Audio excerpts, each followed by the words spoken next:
think the landscape is going to change over the next, let's say, 5 to 10 years? First of all, the fact that I can talk about Latin America, if that, since most of the people in this room. That's what I meant. The fact that Brazil is one of the BRIC economies and has so much potential has created the political and the economic environment has created a lot of opportunities. There's an active market, stock market for exits, as well as an active financial market where the Brazilians have created their own industry. So I see more capital going into the economy here in Brazil, benefiting from what we know, World Cup and Olympic Games. And the fact that the developed world has not been growing, the facts are that the United States has a lot of problems, as we know. There's a big issue with the middle class and obviously now unemployment and the bubble in 2000, the problems of the financial markets in 2008, that the growth is coming from emerging markets. It's not only China or India or Russia, but it's also Latin America benefiting from Brazil. So whereas 5 years ago we didn't have that many investors, it was dominated by some of the players in the US that were investing in some of the success stories like Paragon or Mercado Libre. Now there is a local industry, and that's going to keep growing. That's why I think we need to focus locally. It's getting more and more organized. There's associations. There are people that are setting up the funds locally that were not there before. As Quinn said, the family offices. There's a lot of capital. There's wealth creation. Latin America is benefiting from the commodity cycle, where there is grain. There's on one side oil and gas. Some of the countries, including Brazil, are benefiting from that, as well as mining. Colombia, Peru, and Chile, and then you have the agribusiness. So all this creates a lot of wealth. The wealth gets reinvested in the local markets, in the local economies. The financial system is strong because the central banks and the governments have decided to run fiscal policies that are not what they used to be. So Latin America is in a strong position right now, and capital chases returns. You're getting growth and returns. Maybe sometimes the markets get overextended, but I think now the change is for real. The real challenge for Latin America is what happens outside of Brazil. Mexico is a big economy, but it's dependent on the United States, and it's not structured like Brazil.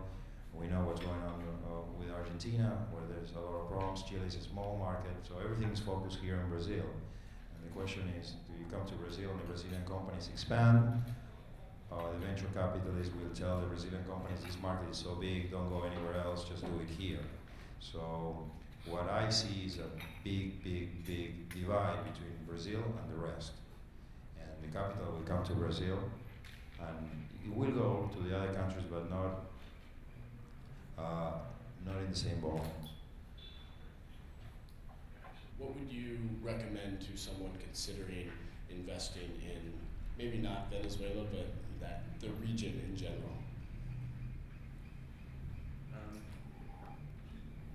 In terms of what I would suggest to an investor, about the risks and the opportunity. Well, I guess I go back to my earlier point is that it's fine to say be open-minded about the cross-border risks and all that, but at the end of the day, there's a lot that needs to be protected from a legal structure point of view, which is very difficult for anyone, from either from the U.S. looking at Latin America, from any one country in Latin America looking out at multi-country organizations. It's tough to get comfortable with all those issues of everywhere from trademarks to intellectual property to jurisdiction and where the company's incorporated, unless you put it in a really safe, neutral place like the U.S. So maybe I'm just overly influenced by my experience, but I'm not sure how it's going to evolve unless any potential investor, you may have multiple nationalities involved on multiple rounds of investing. They're going to want to say, okay, I'm okay with the U.S. or UK or it doesn't have to be the U.S. But all that stuff that is vulnerable on a cross-border basis to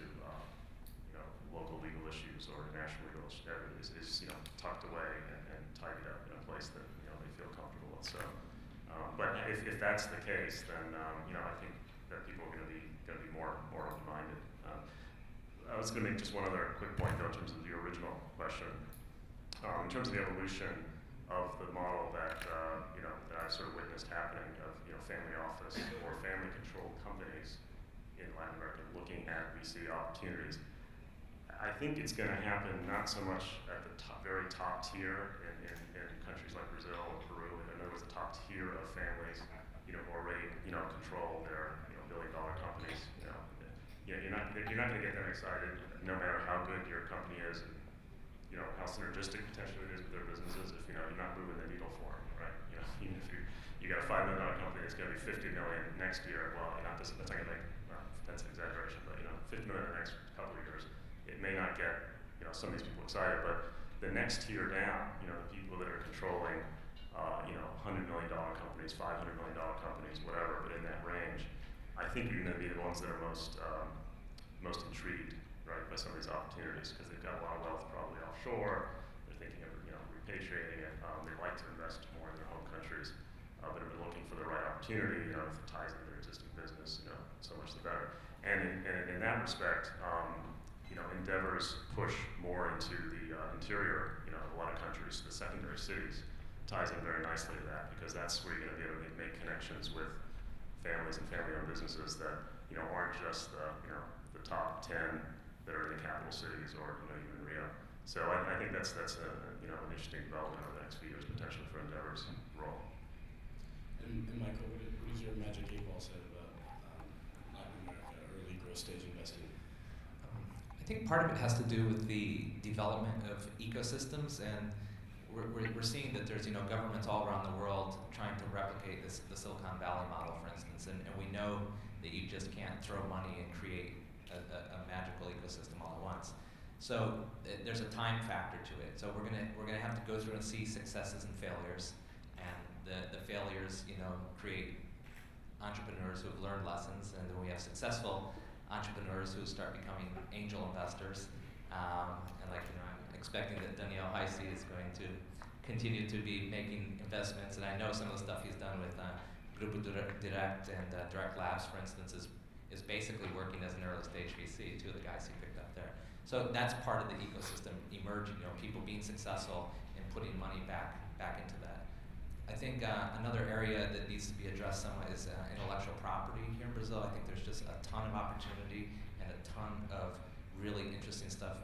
Publicly financed research that isn't making it to market. There's a gap, and I participated in the innovation lab between the U.S. Competitiveness Council and Brazil, and one of the things that we were looking at was how to overcome that gap between the innovation that's happening in the universities and how to bring that to market. Those type of infrastructure and structural issues will be addressed over the next 5 to 10 years and create a lot of opportunities. And the money coming in too from all sides. Yeah. And let's have Raul have the last word. Let me just reframe the question. If you could address what not only how you see the prediction for this market, but what you can do personally to help create more partnerships between investors and entrepreneurs in this region as someone who is currently and seemingly successfully doing that. Yeah, I agree with Ariel about Brazil. We're from Uruguay, the funding from Chile, but our mind is out Brazil. So what we are thinking is in Brazil. So at this time and in the next years, Latin America is out Brazil. So that's something that I wanted to throw because I think it's important. And the other thing, as an entrepreneur, I think the future depends a lot on what we do. See, I think if we entrepreneurs have success and have good exit for the VCs, then this will work very well. So in reality, the entrepreneurs that are in the rooms, we are the ones who are going to shape what's going to happen in the next 5 or 10 years. So it will depend on us and how good we do with our companies.